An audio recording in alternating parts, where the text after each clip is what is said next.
So, we all know the answer to this question, right?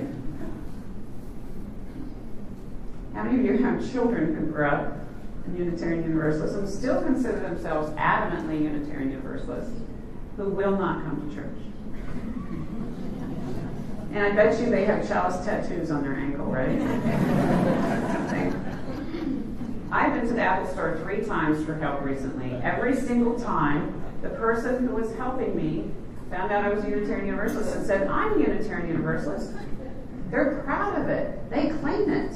And every time I say, do you go to a congregation? No. Our problem is not that people don't want to connect to Unitarian Universalism. Our problem is that people may not necessarily want to connect through a congregation. And so are we going to say to them, you're not allowed to be a Unitarian Universalist? The only way you're allowed to be a Unitarian Universalist is only to do it through a congregation. Is that what, that's actually kind of what we've been saying. We've been saying that for a while. Now, would I love to have them be a member of congregations? Absolutely. Do I believe that congregations need to be strengthened and made more vital so that they can appeal to people in those categories? Absolutely. Are we committed to continuing to support congregations in that? Absolutely. And there are people who are never going to do that. And so the question is, how can congregations reach out to them in ways that are not about, oh, you have to become a member before we will serve you?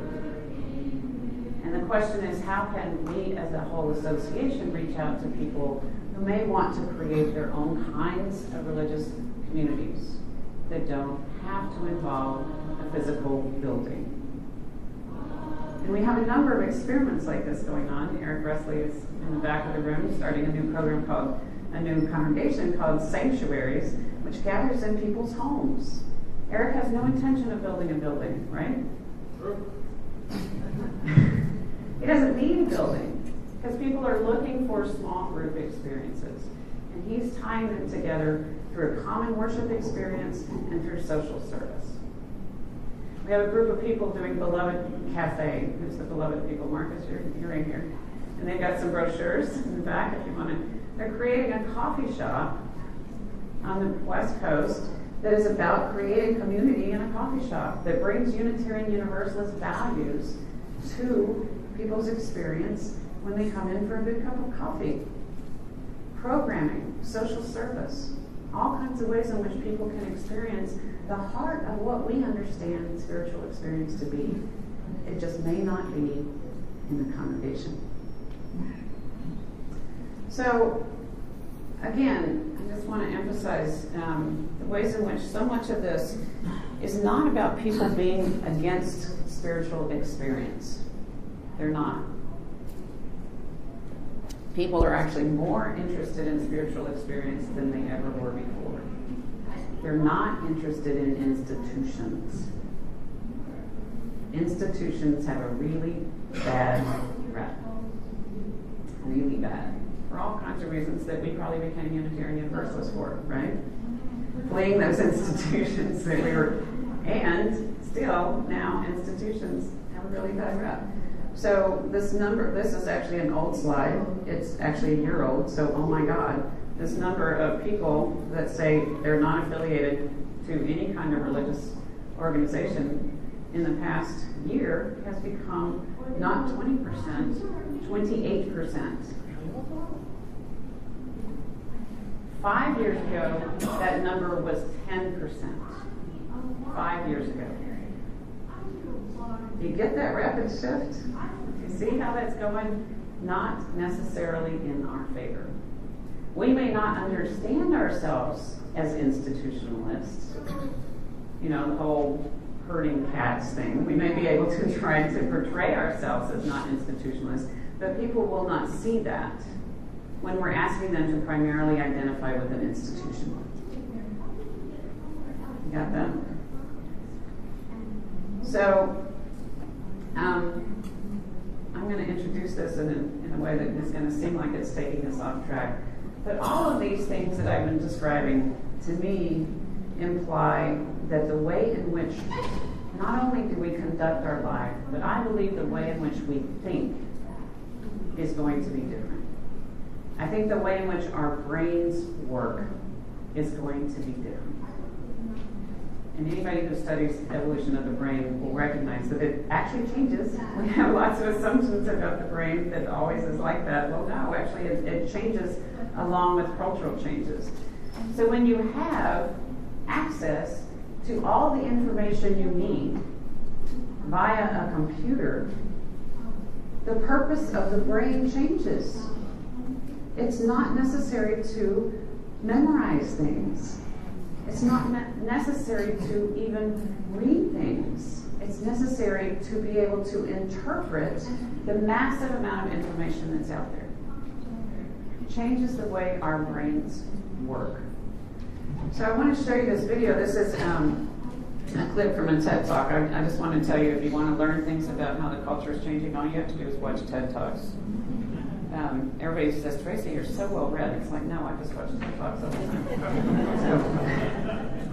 This is an Indian educator, Sugata Mitra, who began an experiment with Indian education. He was being asked to try to impact the incredibly horrible Indian educational system, which is just terrible. Something like 10% of the Indian population actually gets a decent education. And so he was trying to figure out how to impact that. And so he started a series of experiments where he put a computer behind a kind of plexiglass wall into communities for people to access with no instruction, just to see what would happen. So I'm trying to remember where this starts. So in the first instance, when he tried to do that, was in a ghetto close to his home in Delhi. And what he found was that within 12 hours, children learned how to browse in English, the language they did not speak. They learned how to browse. And so he asked a colleague of his, so why do you think they were able to do that? He said, well, some passing computer scientist must have taught them. I said, I don't think so. So he put an experiment in a smaller setting where he didn't think there was a chance of passing computer consultants.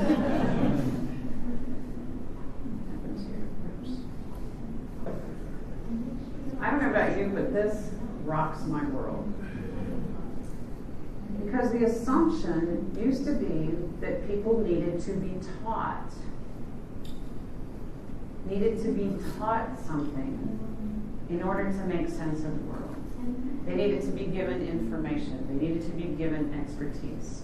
They needed to be given access to teachers who could tell them how to do it. This proves to us that about 75% of that is not necessary. It's not about information.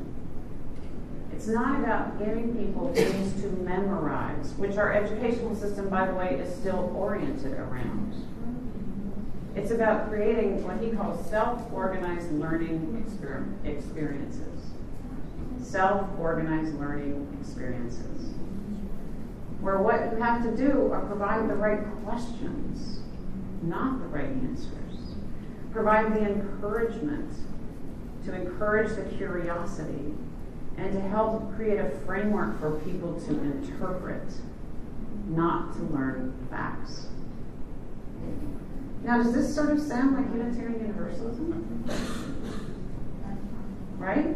Isn't that kind of been our whole theme throughout our history? It's to assume that people didn't need to learn dogma or facts or information. And yet, how much do we still perpetuate that kind of educational model? What is most of our worship oriented around? One person talking. It's not that worship is bad when the minister leads it. I hope not. I've been one. I hope that it's still helpful to people to have one person talking. But it's not enough anymore. It's not enough. Our educational process cannot be about just teaching children about something. It has to be an opportunity for engagement. It has to be a chance for people to bring their own questions, their own curiosity, their own desires for learning, and our role is to facilitate that rather than to impose it. Now, we ought to be able to make that transition fairly easily, right? But think about your congregations. Are you equipped to do that? Are you equipped to do that? You know, the small group ministry revolution that we've done has been a huge help in advancing this. And if we understand it as the kind of social thing you only do on the side, we're really missing the point. Really missing the point. The question is, how do we provide an opportunity for people to come together in ways that are going to encourage their curiosity, their spiritual development, to provide ways to help interpret for them, to be able to, what we call now, curate in ways that help them have access to this multitude of information and be able to make meaning of it. So we're going to come back to the implications of that. But for us at the Unitarian Universalist Association, the way in which we're